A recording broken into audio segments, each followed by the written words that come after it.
I want you to imagine for a second that you are a very average, middle-of-the-road prospect for college football. Not even 5 stars, fresh out of high school, but eager to make a name for yourself. So you spend your first year clawing a previously 1-11 Northwestern University football team back to a respectable record. And you ride on that success, and you transfer to UNC where you improve on your already impressive stat line. But then, imagine it all slipping away. This is the reality of what's being called the hardest fall-off in the history of college football and maybe even sports. This is the reality of Halfton Son. Our story begins in the transfer portal, senior year, and despite regressing to the mean, his stats not quite as flashy as the first 2 years of football, he was still being recruited by every top team in the league. Halfton truly believed that it was his team holding him back, with a weak offensive line not able to protect him long enough to make his critical plays, and defenses that seemed to collapse at every crucial moment. The grass was arguably greener when he left Northwestern and gave University of North Carolina 2 years of his life, 2 years of his career to not only build himself, but help himself win the Heisman Trophy, the only thing that he really cared about. And why wouldn't the grass be greener at another place, like, say, Georgia? Arguably one of the best programs in college football, not just today, but in its history. So to put it in perspective for Europeans out there, Halfton just transferred from a solid Dortmund team to Real Madrid. Halfton's transfer to Georgia was greeted with some unexpected good news as well when he received word that he would actually be graduating college 1 full year early. According to the state of Georgia, he reached the required GPA necessary to graduate early, which gives him all of this free time, no studying, no energy wasted, every second spent in the training room, improving Halfton's already massive 7-foot, 400-pound frame. Newly obtained text messages from anonymous sources close to Halfton show that maybe his academic accolades weren't exactly earned in earnest. Luckily for Halfton, absolutely nobody in college football cares about playing school, and the SEC was no different. With the SEC comes big sponsors, and with big sponsors comes big money, and Halfton immediately received an NIL offer from Nissan. Upon closer review, the fine print of this contract actually describes a scheme in which Halfton, who only had 8,000 followers at the time of signing, would receive almost 1 million new followers in exchange. Botting accounts in order to artificially increase the fame of their new star advertisement would not be the worst thing Nissan has ever done. That would be the cube rear window. Money wasn't the only thing different about the SEC. Teams are generally considered the best in college football here. Now, how would Halfton fend against the upgraded defenses he'd surely face this year?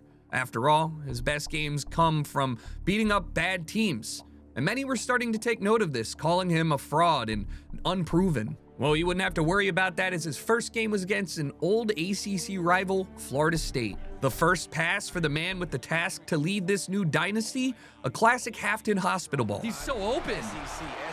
The second, an interception. No, I got hit! No! The return there would have just been icing on the cake. Was it nerves? Was it a new playbook causing confusion?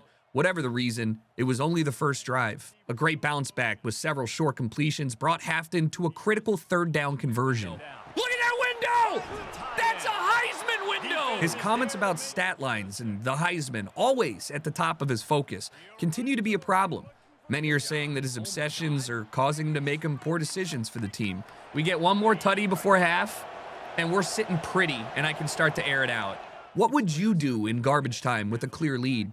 Would you take a knee, or would you put the game back in the hands of your opponents? Dude, why do I do this? Why do I do this in garbage time? Oh my God, why do I do this? Why am I so bad? Why am I so bad? What am I doing? While his stats looked pretty good after a short touchdown pass and a quick defensive turnover led to a larger lead, those that watched the game know that the box score didn't tell the whole story. It's my best game yet! I have more touchdowns and interceptions! Many are saying that Halfton's downfall actually started with his trouncing he received at Louisville when he was playing with UNC, a 5-turnover train wreck that left his ego shattered and in disrepair. Now, his chance for redemption. In the pouring rain, with great field position, Halfton hands the ball off for an easy touchdown. Give me some breathing room so we can air it out. Coach, give me some breathing room. It was obvious to everyone that he wasn't happy his team scored, he was happy that he himself had room to breathe, to make a mistake. because the very next drive, he shows us what happens when you let him air it out. Oh my God. Oh my God! Restart the season! Why would you throw that? A question that everyone watching would be asking themselves multiple times this game. Another solid drive down the field, put together with flashes of brilliance from his teammates. What a read! What a read! Halfton has an IQ of 7! You let a child do that to you. You let a child do that to you. Only to meet the same fate again and again. He wants to go deep, and he throws his third pick of the day. His head has to be spinning. His frustrations with his teammates, but in truth himself boiling over into the game. What? How did you drop that? I'm getting robbed! After throwing his 4th interception of the game, it was clear the pressure was getting to Halfton. He had half the game played, and he had a ton of interceptions. Fuck! What the fuck? Dude, the crowd is booing us. Don't boo me! I'll give you a reason to boo! And oh boy, did he give them a reason. I literally swear I meant to throw to X. Literally, His inability to know when it's a screen pass with 4 years of college football under his belt remains an absolute shocking mystery. Incredibly, Georgia defense had a historic game and dragged Halfton, kicking and screaming, into overtime, where he cemented his legacy. Fires into the end zone. Oh, and they pick it off. What a huge defensive play in overtime. The first Georgian quarterback to ever throw 6 interceptions in a single game.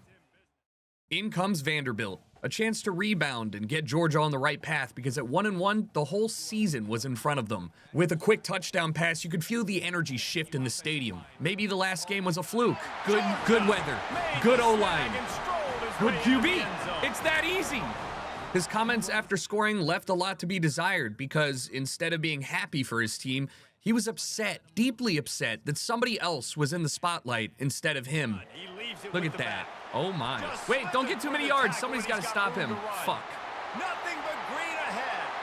Fuck. Touchdown, Dogs. As the game progressed, we saw continuations of the same problems that have plagued Halfton for his entire career, like pocket awareness and his inability to correctly read a screenplay. I mean, have you seen a pick 6 easier than this? Pass is intercepted. Touchdown, Vanderbilt. All of this leading to more frustration and more comments towards his teammates. Hey, if you just catch every ball I throw, we won't have a problem. Huh? How about that? Georgia held on with another strong defensive performance until Halfton threw yet another interception in the 4th quarter to give Vanderbilt one last try of coming back. But Georgia's defense proved too much. We won. Was it pretty? No. Ohio was a game that Halfton had to win, and he had to win by a lot. This was an easy game because everyone in the state of Ohio that knows how to play football just went to Ohio State. After an easy touchdown drive, it seemed like Halfton was rolling and things were going well. That is until he put on his signature move, the Halfton interception. And that pass intercepted. Takes it the other way. I don't know how to play this game, bro. There were some positives of the half where Halfton remembered that he can run the football, and being a dual threat quarterback with great evasiveness, that actually might play into his playbook a bit more. So maybe he will learn how to run and when to run and thus stop taking so many sacks. But his character, that's one thing that won't change. He repeatedly put his team in jeopardy by forcing his team offsides to get a penalty and make his coach call a passing play so he'd be more likely to score a touchdown. I'm going to get him to jump off sides. Nice job between those two.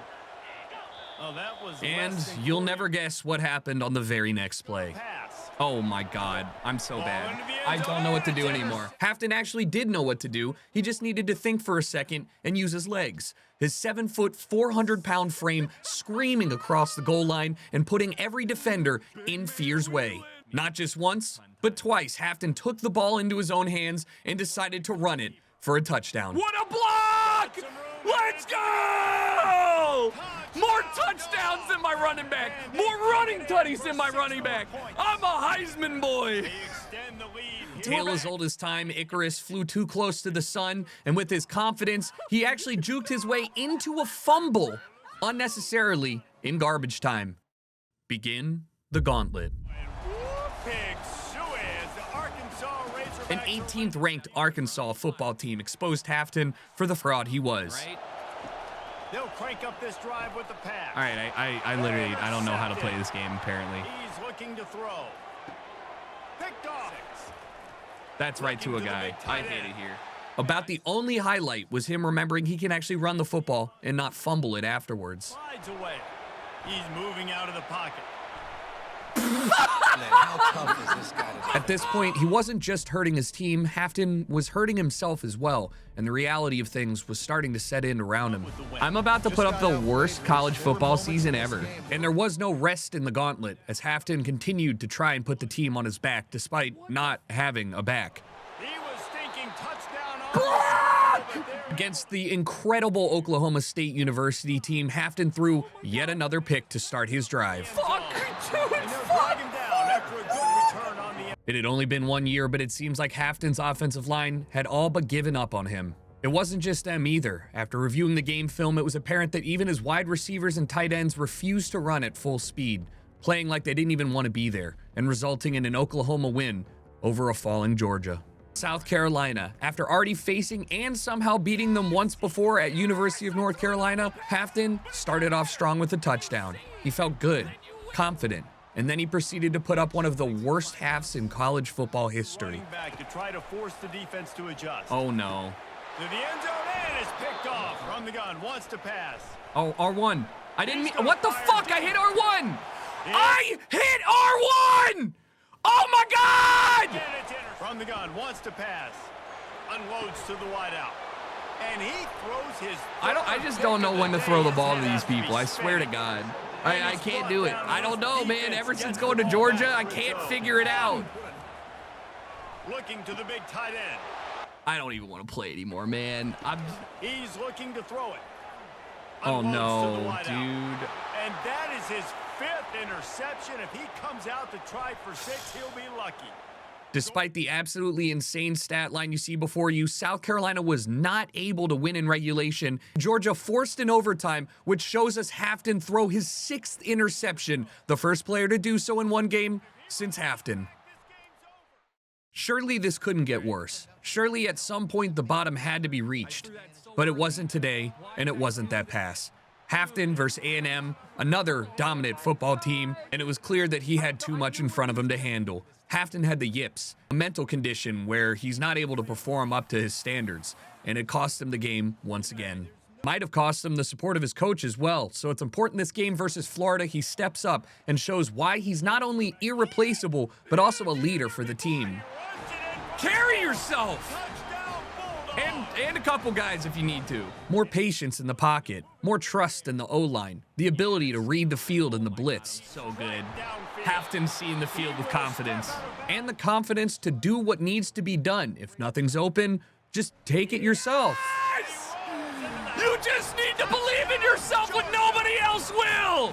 The mood shift was palpable, and you could tell Halfton was feeling it when he hit this deep ball. Oh! Yes! He's him! And maybe he was him, because Georgia put up a 31-0 shutout against Florida. A pretty impressive number, all things considered. Maybe if he continued this momentum, people wouldn't remember his sloppy start. Maybe NFL teams would look past his faults and see only an upside. Maybe there was an opportunity for him to solidify himself as an actual starter in the NFL. Or maybe questions about Halfton's IQ would continue to plague him as teams wondered what he was thinking. I had a question mark, I didn't know! Would teams care that Halfton is a mobile quarterback that oftentimes couldn't escape a sack? Would that matter at all? All of these things paling in comparison to the potential upside of a generational quarterback talent. I felt it happening. I felt him making the cut. I didn't see the safety step up, and I just chucked it right before he made the move. A couple good games couldn't erase a season of failure, and fans were letting Halfton know it. Georgia was at risk of not even making a bowl game, let alone the national championship they hoped to at the start of the year. Fans were making fake advertisements mocking Halfton and Nissan. So, how would he respond? Against LSU, nonetheless, another incredible team ranked 11th overall in Halfton's potentially second to last game. Lining up for a perfect start, Halfton set himself up with incredible field position to strike first. And strike he did, just for the wrong team this time. Dude. Holding it himself and taking a sack for a loss on an important third down play. Another Halfton special. Telegraphing every pass you make in the red zone by staring down the receiver and making sure the defender doesn't even have to move in order to intercept your pass. I hate it here, dude. Try to take it back. It wasn't all bad news. Halfton did get a couple touchdowns and put himself within striking distance late in the fourth quarter. But how much could you count on a man who routinely let his team down and himself down? It wasn't just about the passing plays, it was about his movement with his legs, taking the field and almost scoring a touchdown himself here before deciding to take it for himself and the glory. No! Yeah! Halfton fumbled and his teammate recovered. This is it. Down one touchdown, final drive of the game, interception. Now that they were guaranteed to miss a bowl game, Georgia had to play one final game against Georgia Tech in the most miserable, grueling display of football possible. Halfton still needed to play well in order to have a good showing for the NFL draft. His team desperately wanted to end on a win, but Halfton could not deliver. In fact, the only thing he could deliver were 3 more interceptions to tie up his legacy as the most intercepted quarterback in the history of Georgia football. No, fuck! Dude, I didn't know what I'm killing this guy. Fuck! And so it ended. The story of Halfton Son, starting brilliantly in the first couple seasons of football, only to fall from grace and end in an absolute nightmare of a season. Will he get drafted to the NFL? Will any team want his set of skills, we'll call them? The only thing we know for sure is Halfton has left his mark and his legacy on the University of Georgia.